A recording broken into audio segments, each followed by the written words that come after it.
And we have returned.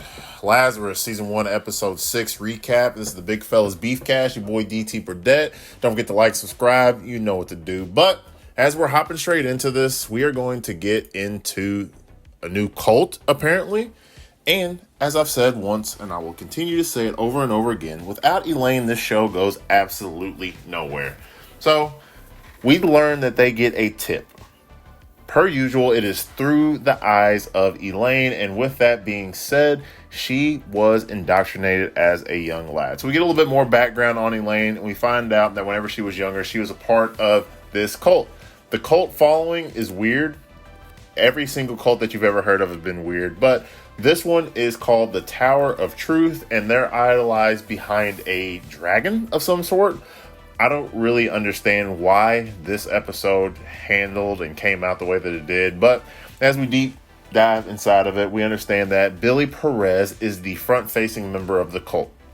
He also is an MIT professor, and the dragon that they are chasing, no pun intended, is an AI brain. And this is very odd to me because, again, we have to remember that this is set into the future, like 2070 or something like that, and him being an MIT professor, he essentially took everybody's consciousness and uploaded it to this program.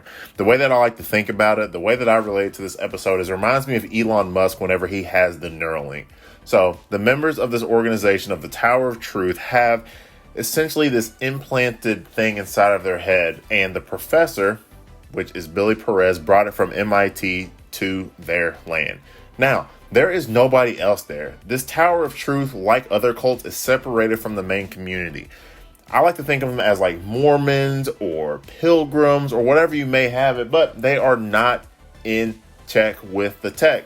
No phones, no computers, the very baseline of every single cult.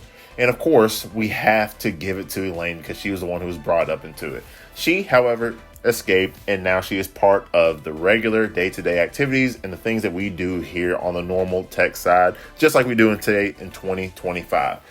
So the person behind it, Billy, he is also part of the clan of Dr. Skinner. We understand that this Tower of Truth is this outsourced community, and Dr. Skinner and Billy, they do have some ties.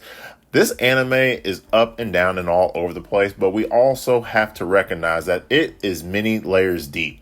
The Tower of Truth, the cult, Dr. Skinner, every single time we try to get into more information about Dr. Skinner, we have a hiccup. So we know that he is in the stocks. We know he is dealing with medicine. We know about the popcorn wizard. We know all of these things, but we still have not had eyes on Dr. Skinner.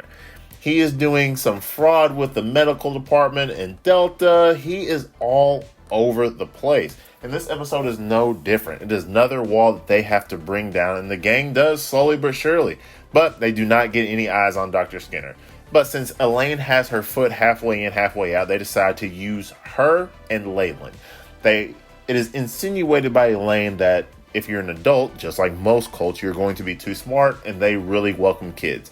One way or another, we don't really get the bees and the birds about it, but Elaine escaped. So as she comes back, they are opening her with open arms. They are taking their clothes, they're taking their phones, they're providing them with food and sustenance to make them one of the members. We also understand that the Holy Day sacrifice is upon us. And that is essentially like a resurrection. That is when you give yourself to the tower. You give yourself to the dragon. Now, to be a part of the member of this cult, you have got to give yourself to the dragon. And since Leyland is an outsider, he has to do something to prove his worth. And that is eating with them, that is dressing like them, and ingesting some type of fluid. It's very weird. We also find out that Elaine has family members, a true sister, and her name is Hannah. She also is pressed on a mother-like figure, but she does not know her real mother is just the cult mother. And Billy, of course, just as any cult goes, is the main guy. He is the dad, he is the priest, he is the one who can see the almighty vision. He is the only one who can talk to the dragon. In this instance, he really can because he's the one who brought it from MIT. So that is our end to the show, and as we slowly but surely find out, he is full of shit. Just like every single other cult. He is trying to talk to the dragon, but essentially it is that AI model, is that implant that I'm talking about, very similar to a Neuralink, and he's the only one who can talk to it.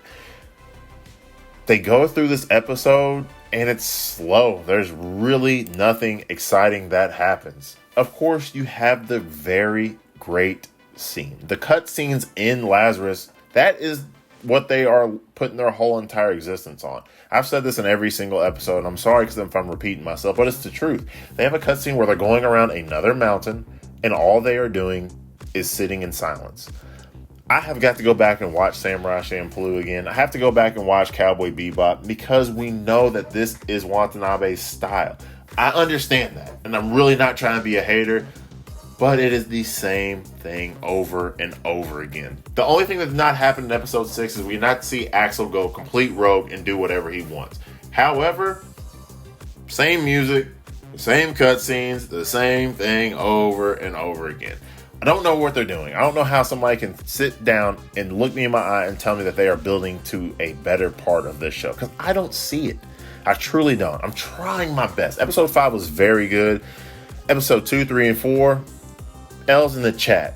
So you have the opening episode, you have episode 5, and now episode 6 is okay. I'm going to go ahead and throw it out there. I'm going to give it a 5 out of 10. It really let us know closer to Skinner. It let us know closer to what the series is about. It's not really even canon. This reminds me, I'll give you this much. This reminds me of cartoons from back in the day. It doesn't necessarily have to go in order. Think of South Park pre-COVID. They would just drop random episodes on things that were going on in the news. There was no continuality to the show. This is what Lazarus. So if you like something like that, then Lazarus is your show. If you want something that's canon that kind of follows an episode to episode base, just like Invincible or Solo Leveling or Fearin' or Apothecary Diaries or anything like that, then this may not be for you. I just don't understand it. The highs and the lows. We learn about Elaine being from a cult. We don't get any closer to Skinner. The FBI is somehow entrapped with Billy Perez, and they all come at the same time as Team Lazarus. She tries to upload a USB and ends up dropping it. The family, shout out to all those crazy guys from California back in the day, but essentially the family, or this Tower of Truth, or the Dragon, or whatever you call them, they end up surrounding Leyland and Elaine, and they are going to be sacrificed so they can be reborn again into the cult. They call them dirty, they berate them, they talk really bad to them, and they hog time. They hog tie them to some stakes and let them over a fire.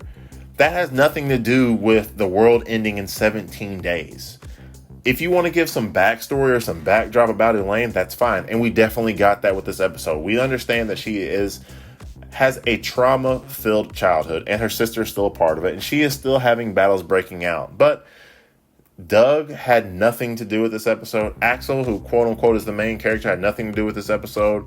It's just not good. I don't understand. Outside of that, I don't even know where to go from here. They didn't give you any type of innuendos leading into episode 7. So that's the recap. Short and sweet today. There's nothing really else that we need to get into. I'm excited for this show to end so I can get back to some better series and some of your all's recommendations. I'm at 250 subs. Thanks for all the support. Comment below. Tell me what you thought about episode 6. I'm going to go deep dive some more, and we'll see you all in the next one.